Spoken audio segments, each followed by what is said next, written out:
네, 할렐루야. 한 주 동안 평안하셨나요? 계속해서 말씀으로 교회 스피릿에 대해서 묵상하고 있습니다. 말씀으로 교회 스피릿, 지금까지 나왔던 9가지 부제를 한번 생각해 보면은, 첫째로 교회의 주인은 말씀이신 주 예수 그리스도다. 둘째로 교회의 신자는 말씀으로 태어난 존재다. 셋째로 말씀으로 태어난 신자는 말씀을 통해 교회적 존재로서 성경적 성도로 자라간다. 넷째로 성경적 성도는 하나님 나라 공동체로서 말씀, 교제, 성례, 기도에 있는 성경적 교회로 자라간다. 성경적 교회는 또 성경적 목회자와 성경적 교회를 돕는 사역을 합니다. 성경적 교회는 교회 연합 사역을 합니다. 또 제자 사역을 합니다. 말씀 사역을 하고요. 예배 사역을 합니다. 계속해서 9가지 성경적 교회는 예배 사역을 한다는 부분을 묵상하고 있는데요. 제일 처음에 이야기했던 것이 예배자로 부르셨다라고 하는 부분을 생각해 봤죠. 그리고 예배자로 부르심 받은 자에게는 3가지 사명이 있다. 예배의 사명, 양육 사명, 그리고 선교 사명입니다. 이게 교회의 3대 사명이라고 합니다. 예배 사명 가운데서는 삶의 예배, 또 공적 예배, 유의할 점 부분도 살펴봤고요.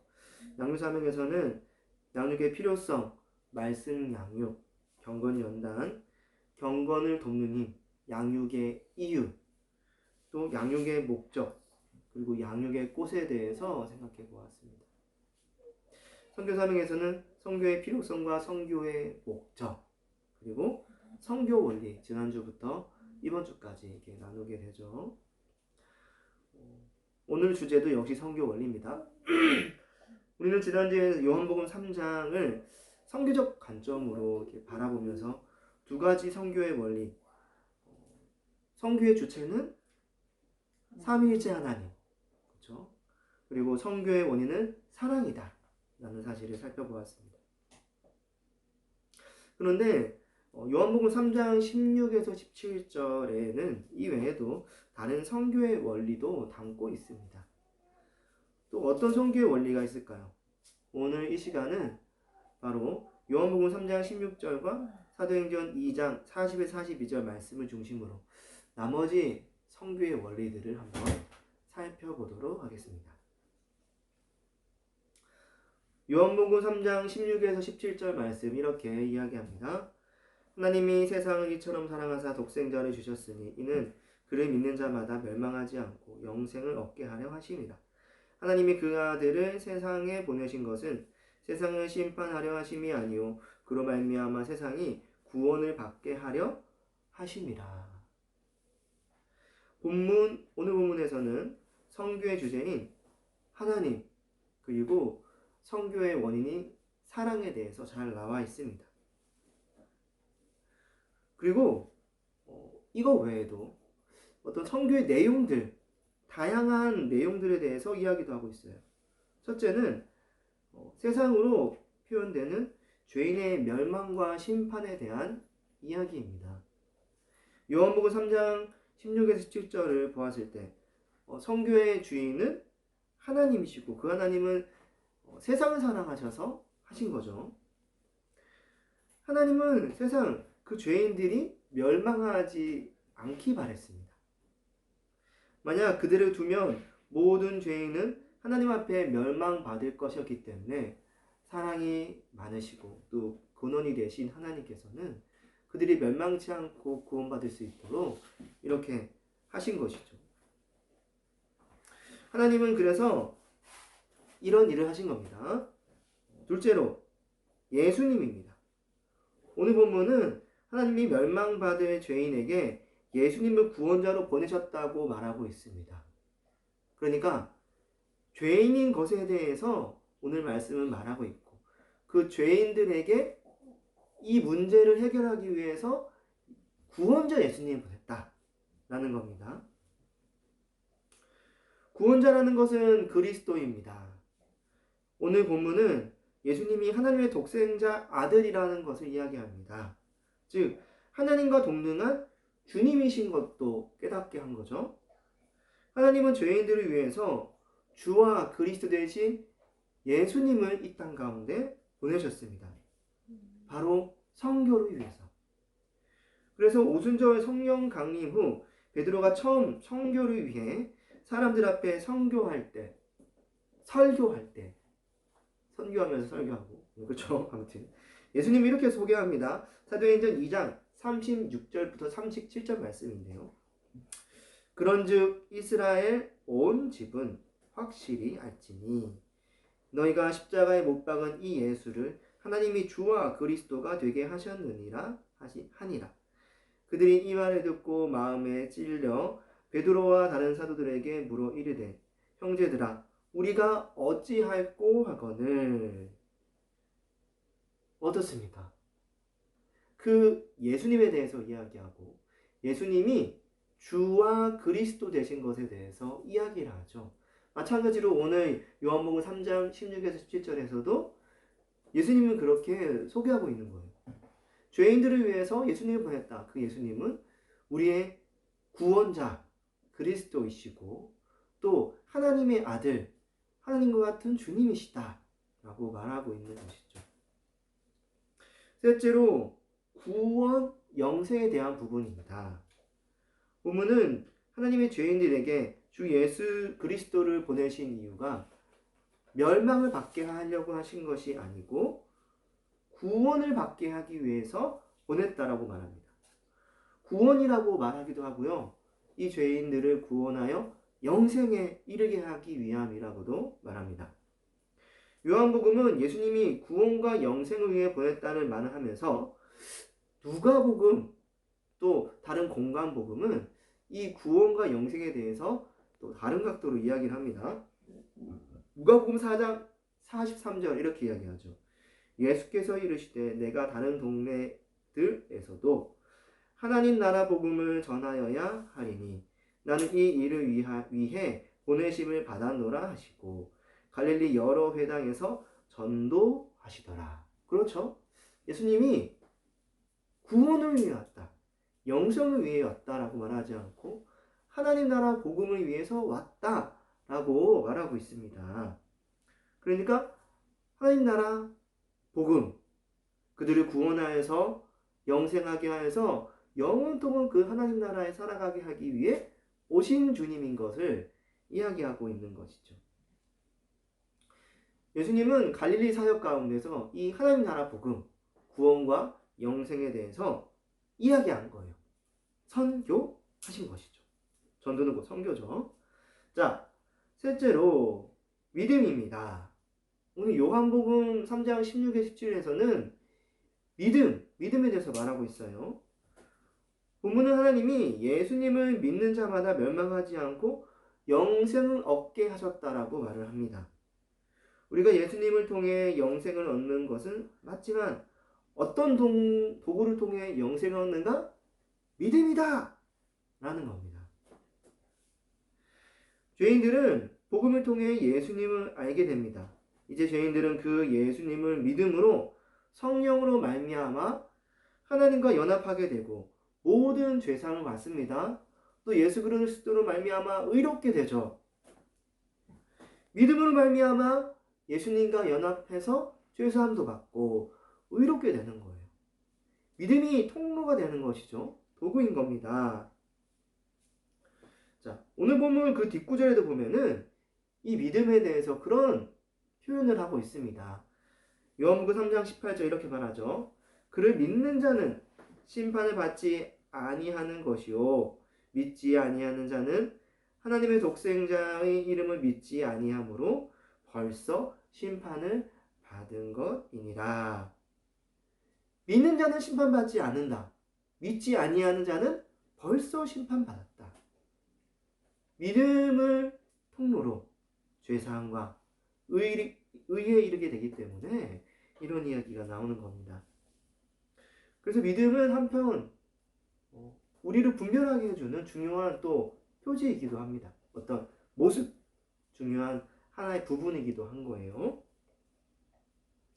그럼 우리가 알 수 있는 또 다른 선교 원리, 어떻게 정리할 수 있을까요? 성교의 내용, 성교의 내용입니다. 성교의 내용은 죄인들의 멸망과 예수, 하나님 나라, 믿음이다. 이렇게 원리를 정리할 수 있습니다. 이러한 성교의 내용들이 중요한 성교의 원리가 되는 것은 성경 곳곳에 사실 나타나고 있습니다. 예수님은 첫 하나님 나라 복음 일성을 이렇게 외치셨어요. 처음 복음 선포할 때 이렇게 마가복음 1장 14에서 15절 말씀입니다. 요한이 잡힌 후 예수께서 갈릴리에 오셔서 하나님 나라 복음을 전파하여 이르시되 때가 찼고 하나님 나라가 가까이 왔으니 회개하고 복음을 믿으라. 하나님 나라가 가까이 왔다고 말씀하셨어요. 그러니 죄인됨을 깨닫고 회개하라는 겁니다. 그리고 복음을 믿으라는 거예요. 복음을 듣기만 하면 아니에요. 복음을 믿으라는 거예요. 예수님은 12사도를 따로 세우시고 선교를 보내실 때도 그들에게 이렇게 이야기하셨습니다. 마태복음 10장 6에서 7절 말씀입니다. 오히려 이스라엘 집의 잃어버린 양에게로 가라. 가면서 전파하여 말하되 천국이 가까이 왔다 하고. 주님 안에 있는 양이 아닙니다. 잃어버린 이스라엘 양. 그렇죠? 잃어버린 양이에요. 천국, 곧 하나님 나라를 말하는 거죠. 그 하나님 나라가 가까이 왔다고 전파하라는 거예요. 또 바울을 생각해 볼까요? 바울도 그 빌립보 전도 가운데에서 그 간수장에게 이런 이야기를 합니다. 빌립보 전도할 때 그 감옥의 간수한테 사도행전 16장 31절 말씀입니다. 이르되 주 예수를 믿으라. 그리하면 너와 내 집이 구원을 받으리라. 그렇죠. 그는 복음을 주 예수 그리스도로 이해했습니다. 그리고 믿음과 구원에 대해서도 이야기했어요. 우리의 복음의 핵심은 주 예수 그리스도니 주 대신 예수 그리스도 그분을 믿어라. 그러면 너와 내 집이 구원, 영생, 하나님 나라에 들어가게 된다. 라는 이야기죠. 또 바울은 사도행전 마지막 장인 가택연금 28장이죠. 가택연금 죄수 상황에서도 끝까지 이런 복음을 전파했습니다. 사도행전 28장 30절에서 31절 말씀에 바울이 온 이태를 자기 새 집에 머물면서 자기에게 오는 사람을 다 영접하고 하나님의 나라를 전파하며 주 예수 그리스도에 관한 모든 것을 담대하게 거침없이 가르치더라. 사도 바울이 전한 복음의 핵심, 하나님 나라였어요. 그리고 담대하게 뭘 전했죠? 주 예수 그리스도에 대해서 가감없이, 그러니까 이것저것 안 빠지고 충분하게 설명했다고 말하고 있습니다. 그러므로 성교 원리들 가운데 성교의 내용은 죄인들의 멸망과 예수, 하나님 나라, 믿음이라고 말할 수 있는 겁니다. 죄인들은 오직 복음을 듣고 주 예수 그리스도를 믿어서 주와 연합하여 죄사함을 받습니다. 의롭다함을 받고요. 예수님과 연합하여 하나님 나라의 모든 것을 받고 누리며 결국 주님이 재림하시는 그날 하나님 나라의 그의 완성에 참여하게 됩니다. 지금도 그러하고 재림 때도 그러하고. 자, 선교하려 할 때 한번 생각해 봅시다. 선교하려 할 때 이런 경우가 있습니다. 무엇을 어떻게 전해야 될지 잘 모르는 거예요. 그래서 자신이 없어서 일단 주일날 예배 드리러 가보지 않으실래요? 또 예수 믿으면 참 좋습니다. 이렇게 예수님에 대해서 소개를 합니다. 이런 말이 나쁜 말은 아닙니다. 그렇게 해서 예수님에 대해서 또 예배를 초대하고 할 수 있는 거예요. 언제가 저는 근데 이런 이야기를 들은 적이 있습니다. 어떤 신학생이 잘 모르는 사람에게 큰 친절을 받은 거예요. 그래서 그에게 복음을 전하고 싶어요. 친절을 받았으니까 복음을 전해야 되는데 잘 모르는 사람이고, 그리고 어떻게 전해야 될까 고민하다가 이렇게 전했대요.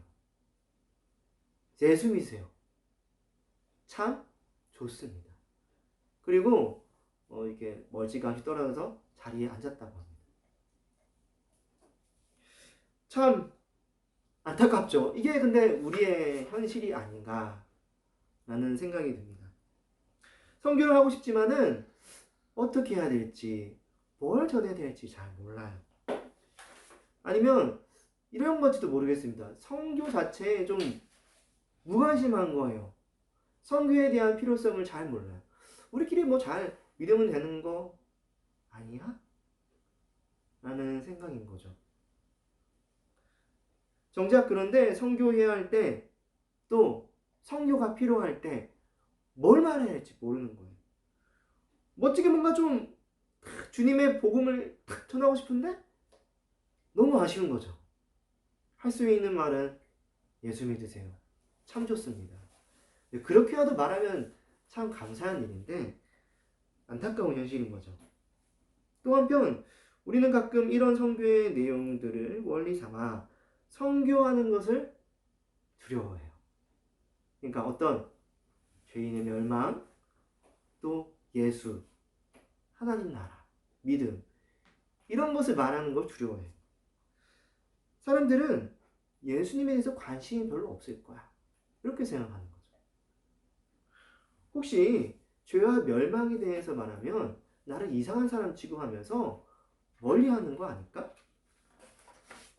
하나님 나라보다 이 땅에 사는 게 더 좋은데 하나님 나라 이야기한다고 뭐 무슨 관심을 갖겠어? 어쩌면 우리는 이러한 우리 전파 내용에 대해서 우리 스스로도 신뢰하지 못하고 있는 건지도 모르겠습니다. 우리의 생각보다 우리가 복음에 대해서 잘 몰라서, 나는 많이 아는 줄 알았는데 뭘 말해야 될지도 잘 모르고, 뭘 말해야 될지 잘 모르니까 신뢰가 안 가는 거예요. 그래서 이렇게 재고 저렇게 재고 재다가 못하겠다, 이렇게 되는 거죠. 그런데 놀라운 사실은, 그럼에도 이런 우리보다 복음을 더 궁금하게 여기는 사람들이 있다는 거예요. 정말 이런 내용을 궁금해하는 세상 사람들, 불신자가 있다. 우리는 모르지만 하나님께서 택하신 백성들이 있다는 거예요. 제가 언젠가 어떤 목사님에게서 그런 이야기를 들은 적이 있습니다. 그 본인 교회에 한 청년이 왔는데, 그 청년은 책을 좋아하는 청년이었어요. 그래가지고 이런저런 책들을 많이 보게 되다가 어떤 죽음, 또 예수, 이러한 부분에 대해서 궁금했던 거예요. 궁금하다가 이제 그 교회 목사님 청년을 통해서 이제 교회 목사님에 대해서 알게 되었고, 그 목사님이 말씀을 잘 풀어서 강의하고 잘 설명해 준다고 하니까 근데 그 교회에 가게 된 거죠. 다른 이유가 아니었던 거예요. 궁금해서. 신기하죠? 하나님의 뜻이 있지 않을까라는 생각도 들어요. 뭐 근데 나중에 가봐야지 알겠죠. 제가 끝을 아직 못 들었으니까요. 하지만 분명한 사실은 세상 사람들 가운데서도 그렇게 궁금해하는 사람들이 있다는 거예요. 놀랍죠? 우리는 그런 사람들을 언제 만날지 모르고 스스로 준비하고 있어야 되는 겁니다. 우리가 믿어야 할 것은 분명 세상 가운데 하나님의 택함 받은 백성들이 있다는 것, 그리고 그들에게 담대히 이 복음의 내용들을 전파해야 된다는 거죠. 예수, 죄인 멸망, 그리고 믿음, 하나님 나라, 이런 내용들에 대해서 말입니다. 두려워하지 말아야 됩니다. 담대히 복음을 전할 때 하나님의 큰 역사가 일어날 줄 믿습니다. 마지막으로 사도행전 2장과 마태복음 5장 내용을 통해서 또 다른 선교의 원리를 한번 생각해 보겠습니다. 요한복음 3장이 선교의 시작과 과정을 보여준다면 사도행전 2장과 마태복음 5장은 선교의 결과가 어떠한지를 우리에게 잘 보여줍니다. 자, 먼저 사도행전 2장입니다. 사도행전 2장에서요. 베드로와 사도들은 함께 모여 기도하고 있는 상황이었어요. 그러다가 성령님께서 탁 강림해요. 그들의 마음이 뜨거워졌습니다. 오순절 성령 강림, 바로 그날, 그때 그들은 그 뜨거운 마음으로 하나님의 큰일을 선포합니다. 또 베드로는 유대인들 앞에서 하나님 나라 복음, 이 복음을 선포하죠. 예수 그리스도께서 우리의 주와 그리스도 되신다는 것. 그런데 유대인들이 그들이 그 예수를 십자가에 못 박아 죽였다는 사실을 담다에게 설교합니다. 그런 후 베드로는 마지막에 이렇게 이야기하죠. 사도행전 2장 40절에서 42절 말씀입니다. 또 여러 말로 확증하며 권하여 이르되 너희가 이 패역한 생에 대해서 구원을 받으라 하니 그 말을 받은 사람들은 세례를 받으며 이 날에 신도의 수가 3천이나 더하니라. 그들이 사도의 가르침을 받아 서로 교제하고 떡을 떼며 오로지 기도하기에 힘쓰니. 베드로는 숨기지 않았습니다. 그들이 패역한 죄인이라는 사실을 말입니다. 예수 그리스도를 못 박아 죽인 유대인 너희들이 바로 죄인이다. 그 예수가 누구신지 아냐? 주와 그리스도 대신 하나님이셨다. 그러니 그분 앞에 회개하고 구원함을 받으라는 거예요. 그 선교의 결과 사람들은 어떻게 되었냐면요. 그 말을 믿고 세례를 받았어요. 공식적으로 예수님에 대한 믿음을 고백한 거예요. 그 세례가 곧 교회의 탄생을 의미합니다. 세례받음은 그 세례받은 자가 교회의 일원이 되겠다라고 하는 선언이거든요. 그래서 그 세례를 통해서 지역교회, 초대교회가 형성되었고요. 이제 그 지역 가운데에서 이 교회가 하나님의 복음을 높이 들 수 있게 된 것이죠. 당시 세례받은 인원은 3,000명입니다. 초대교회는 이들과 함께 교회적 삶을 살았습니다. 사도들과 함께 했던 거죠. 그들은 사도의 가르침을 받았고요. 그리고 그 말씀을 근거로 서로 교제했습니다. 예수님의 죽으심과 부활을 생각하며 떡을 떼는 성찬을 했고요. 그러면서 오로지 하나님 나라를 소망하며 기도에 힘썼습니다. 선교의 결과가 이러해야 된다라는 것을 알 수 있는 거죠. 세례를 통해 교회가 세워지고 또 교회에 속한 자들은 교회적 삶을 살아가는 거예요. 또 한편 마태복음 5장입니다. 마태복음 5장에서 예수님은 하나님 나라 선교 후 많은 무리가 자신을 따르고 있음을 보게 됩니다. 그때 예수님은 많은 무리들 앞에서 마치 왕처럼 산에 오르셨어요. 제자들은 그 예수님 앞에 나왔고요. 예수님은 팔복을 가르치셨어요. 하나님 나라 백성의 정체성이 어떠해야 되는지 예수님은 잘 설명해 주셨죠. 그리고 가르침 후 하나님 나라 백성, 그 교회에게 어떻게 살아야 되는지도 가르쳐 주셨는데 그것이 바로 마태복음 5장 14에서 16절 말씀입니다. 너희는 세상의 빛이라. 산 위에 있는 동네가 숨겨지지 못할 것이요 사람이 등불을 켜서 그 말 아래 두지 아니하고 등경 위에 두나니 이러므로 집안 모든 사람에게 비치느니라. 이같이 너희 빛이 사람 앞에 비치게 하여 그들로 너희 착한 행실을 보고 하늘에 계신 너희 아버지께 영광을 돌리게 하라. 선교를 통해 탄생한 교회. 선교의 결과 예수님이 어떤 것을 해야 된다? 착한 행실. 세상의 빛. 착한 행실. 이것을 너희가 하며 살아가야 된다라고 말하고 있는 거예요. 예수님은 그 교회의 행실이 세상을 향한 빛이다 라고 말하고 있는 거예요. 마치 산에 있는 동대가 숨겨지지 못하듯 하나님의 백성, 교회가 하나님을 위하여서 살아갈 때 그 선한 선행이 드러나게 될 때 세상의 빛이 되는 것이죠. 그리고 그 가운데 하나님의 나라, 하나님의 백성, 교회가 이 땅에 있음을 어둠 가운데 있는 사람이 보게 되는 겁니다. 이를 통해 하나님은 하나님의 살아계심과 역사하고 계심을 나타내고자 하셨던 것 같습니다.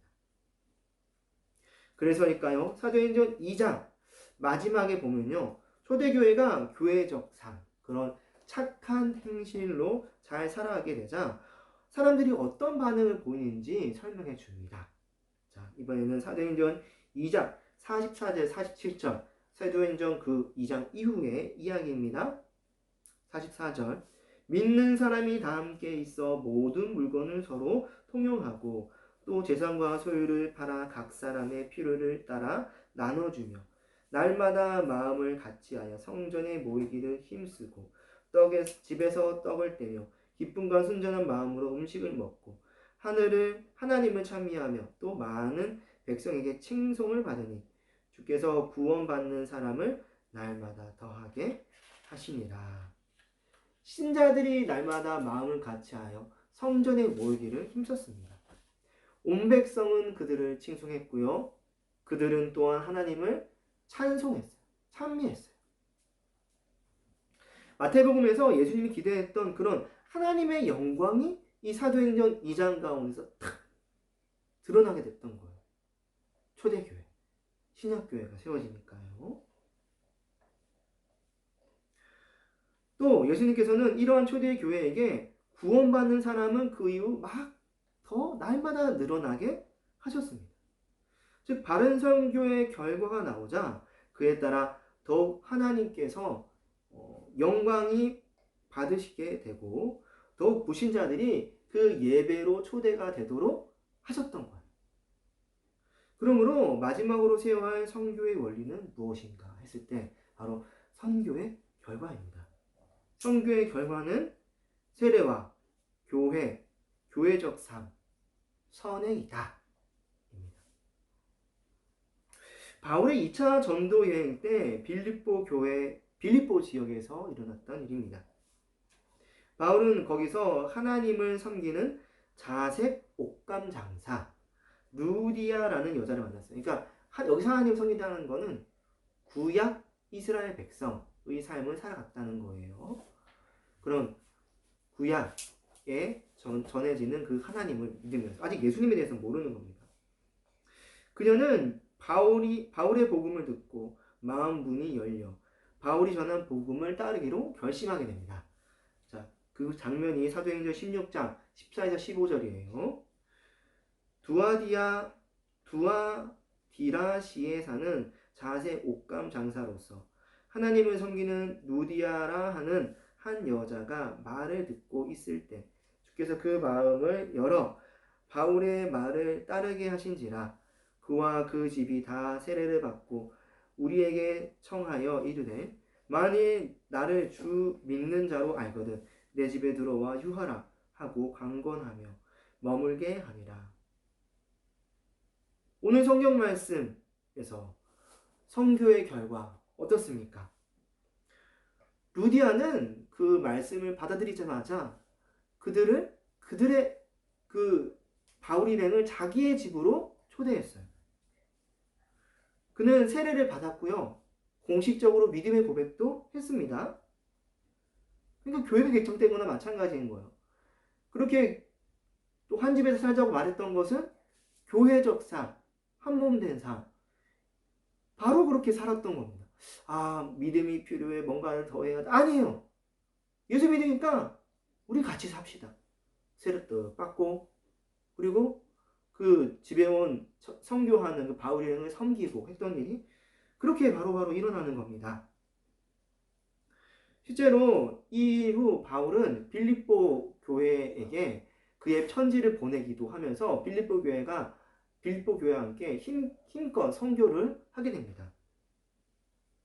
자, 그뿐 아니라 루디아는 그 루디아 이후에 또 이제 새로운 일들이 일어나게 됩니다. 빌립보 지역에서 또 다른 선교 활동이 있었는데요. 그러니까 루디아 말고도 이게 선교의 결과, 선행하고 또 교회가 세워지고 세례받고 또 그 교회적 삶을 살아가는 이런 일들이 벌어졌다는 거예요. 자, 무슨 일인가? 바로 간수의 이야기입니다. 빌립보 감옥의 간수 이야기. 바울은 루디아를 그렇게 선교하고 나서 또 빌립보 교회에서 선교를 했었는데 한 귀신 들린 여종을 만나게 됩니다. 그의 귀신이 쫓아내게 되고요. 그 여종의 그 주인은 이제 여종이 귀신 들려가지고 그 귀신 들린 힘을 이용해서 이렇게 자기의 이익을 취하면서 어떤 일을 했었는데 이게 못하게 되니까 이 바울 일행한테 화가 났어요. 그래서 이 바울 일행을 감옥에 가두죠. 감옥에 갇혀진 바울 일행은 하나님 앞에 찬송하게 되고 그런 가운데 지진이 나고 그 감옥의 문이 탁 열리게 돼요. 바울 일행은 안 도망쳤어요. 하지만 그 감옥을 지키고 있었던 간수, 그 감옥을 관리하는 사람은 아이고 죄수들이 다 도망갔겠다. 나 이제 죽었네. 차라리 그럴 바에는 그냥 스스로 목숨을 끊는 게 주인보이기에 낫겠다 싶어서 이렇게 자살, 스스로 목숨을 끊으려고 했던 거예요. 그때 바울은 그를 말립니다. 그러면서 그 간수는 그들에게 내가 어떻게 해야 될지, 어떻게 하면 구원을 받을지에 대해서 그 바울에게 묻게 되고 바울이 그렇게 말하죠. 주 예수를 믿으라. 그리하면 너와 내 집이 구원을 받으리라. 네, 간수도 마찬가지예요. 그 즉시 그들을 자기의 집에 데려가고 그들의 씻김 상처난 몸, 더러운 몸 그렇게 그 고통받은 몸을 씻겨줍니다. 선행을 해요. 선행. 그리고 세례도 받아요. 세례도 받고 그날 또 복음을 듣고 한 몸처럼 살아가요. 성경적 교회. 그렇죠? 이게 바로바로 일어나는 거예요. 선교의 결과는 바로 이렇게 탁 나타나게 되어 있습니다. 그러므로 선교가 바르게 되었음을 알려주는 선교의 원리가 필요하게 되는데 그 원리가 무엇인가? 선교의 결과는 세례와 교회, 교회적 삶, 선행이라는 것입니다. 우리는 어떤 선교의 결과를 기대하고 있습니까? 선교지에 복음을 듣기 위해 많은 사람들이 몰려드는 거예요. 선교지에 선교사님들, 목사님들이 그래서 그분들에게 많이 복음도 전하고 그분들이 마음이 뜨거지고 열심히 찬양도 하고 부흥선회가 크게 일어납니다. 이것이 좋죠. 너무 좋습니다. 아주 하나님의 큰 역사가 일어나는 것 같고 구원받은 묵 백성들이 일어나는 것 같아요. 자, 그러나 기억해야 될 것은 아무리 그때 당시 뜨겁게 일어났다 하더라도 그들이 세례를 안 받아요. 그들이 교회로 하나 되지 못해요. 교회적 삶을 살지도 않고 선행도 하지 않고 그냥 선교사님만 탁 바라보면서 뭐 좀 더 안 주나. 그래서 뭐가 어쨌다는 건데. 뭐 없어? 그럼 뭐 나 집에 가야지. 말도 안 듣고 서로 사랑하지도 않고. 그런다면 선교를 하기 전과 후가 똑같다면 그것이 바른 선교인가? 우리는 돌이켜 봐야 되는 겁니다. 그들 스스로 죄인인 것도 인정하지도 않아요. 자기의 악함에 대해서 회개하지도 않아요. 그래서 이러한 선교의 결과를 우리는 원리 삼아서 또한 선교해야 될 필요성이 있는 겁니다. 이런 선교의 결과가 없다면은 아무 생명력 없는 선교죠. 그 선교 뭐 이후에 또 어떤 하나님의 역사가 일어날지는 모르겠죠. 뭐 씨 뿌리는 작업이다라고 말할 수 있겠지만은 한번 생각해 봐야 되는 거예요. 우리가 바른 원리로 지금 선교하고 있는가? 그 결과가 정말 이게 맞는 건가? 라고 하는 겁니다. 거짓 원리에 따라서 선교하는 곳에서는 어떤 선교의 결과도 기대할 수도 없습니다. 찾을 수도 없습니다. 이제 말씀을 맺겠습니다. 선교의 내용은 죄인의 멸망, 그리고 주 예수 그리스도, 그리고 믿음, 하나님 나라입니다. 선교의 결과는 무엇입니까? 어떤 것이 선교의 원리로서 그 결과가 되어야 됩니까? 그것은 세례, 교회, 성경적 교회, 그렇죠? 교회적 삶,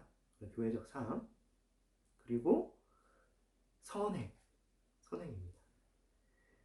이런 원리들을 근거로 선교할 때 우리의 선교가 하나님 앞에 더 아름답게 또 영광스럽게 빛날 것이라 믿습니다. 함께 기도합시다. 기도할 때 주님 앞에 내가 이제 예배자로서 잘 양육받아 선교 사명 감당하고자 합니다. 아버지, 바른 원리에 따라 선교할 수 있도록 도와주세요. 아버지, 선교의 내용들 깊이 알아서 그 선교의 내용을 가지고 복음을 전하고 사람들을 한 명씩 세우고 죄인됨을 고백시키며 주 예수 그리스도 앞에 회개하며 하나님의 나라를 소망하고 예수님을 믿음으로 구원받는 그러한 역사 아버지 일어날 수 있도록 도와주시옵소서. 또한 선교의 원리, 바른 결과를 붙잡을 수 있도록 하여 주시옵소서. 정말 선교 후 세례받고 교회가 한 몸이 되어서 교회적 삶, 그런 함께 하나 되어서 살아가는 그런 사람들이 나타나고 또 선행, 정말 다른 신자들과 불신자들 앞에서 하나님의 하나님 되심을 나 스스로 그 영광을 드러내며 살아가는 선행의 삶 나타내어서 바른 선교가 되었노라 주님 앞에 영광 드리고 살아가는 아버지, 그러한 일, 우리의 선교지, 우리 말씀으로 교회의 선교지 이곳 창원 가운데 일어날 수 있도록 아버지 도와주시옵소서. 그리고 함께하는 모든 우리 말씀을 교회 함께하는 모든 성도님들 그 지역 가운데에서도 같은 선교의 원리와 그 결과가 나타날 수 있도록 아버지 인도해 주시옵소서. 함께 기도하겠습니다. 사랑과 은혜가 많으신 하나님 아버지 감사합니다. 지난주와 이번 주 두 차례에 걸쳐서 무엇을 바른 선교의 원리로 붙잡고 선교해야 될지 아버지 깊이 생각해 보았습니다. 아버지, 사실 이러한 내용들은 어려운 내용들이 아닙니다. 이미 많이 들었던 이야기이지만 아버지, 정작 선교하고자 할 때 이것이 옳은가 저것이 옳은가 아버지 눈앞에 보이는 것, 아버지 헛된 것, 내 마음에 불꽃처럼 올라오는 그것을 잘못된 것을 붙잡다 보니 선교를 그르치고 헛된 길로 가기 일쑤였습니다. 아버지, 우리 말씀 있는 교회가 이러한 우를 범하지 않도록 도와주셔서 우리가 무엇을 전파하고 무엇을 신뢰하며 하나님의 나라를 위하여서 예수 그리스도, 우리의 주와 그리스도 되신 예수 그리스도를 전파할지 아버지 깊이 생각하고 아버지 이 땅 가운데 정말 허랑방탕하게 살아가는 그들이 하느님 앞에 죄인인 것과 멸망받을 수 없다는 그 사실들을 아버지 잘 전할 수 있도록 도와주시옵소서. 아버지, 열매 있는 자들 우리 말씀으로 교회가 될 수 있도록 도와주시옵소서. 또 함께 기도하는 모든 분, 함께하는 후원하는 모든 자들이 함께하는 마음으로 그런 결과들 아버지 나타날 수 있도록 도와주시옵소서. 세례받는 많은 자들이 나타날 수 있도록 도와주시옵소서. 정말 교회의 일원이 되는 역사들이 나타날 수 있도록 도와주시옵소서. 그래서 한몸 교회적 삶, 그런 성경적 교회의 모습이 아버지 분명히 드러날 수 있도록 도와주시옵소서. 아버지, 그 선행을 붙잡고 나아갈 수 있도록 도와주시옵소서.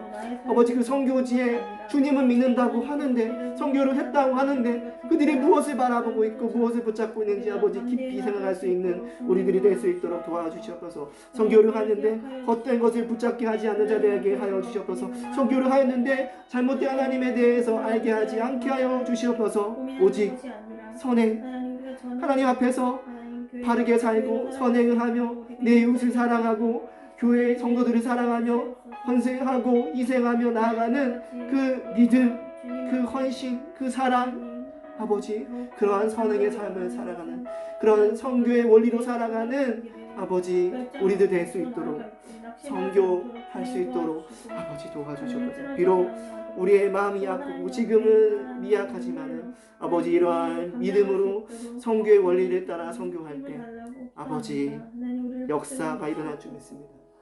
역사가 일어나게 될 줄 믿습니다. 우리를 인도하여 주시옵소서. 감사합니다. 예수님 이름으로 기도합니다. 아멘.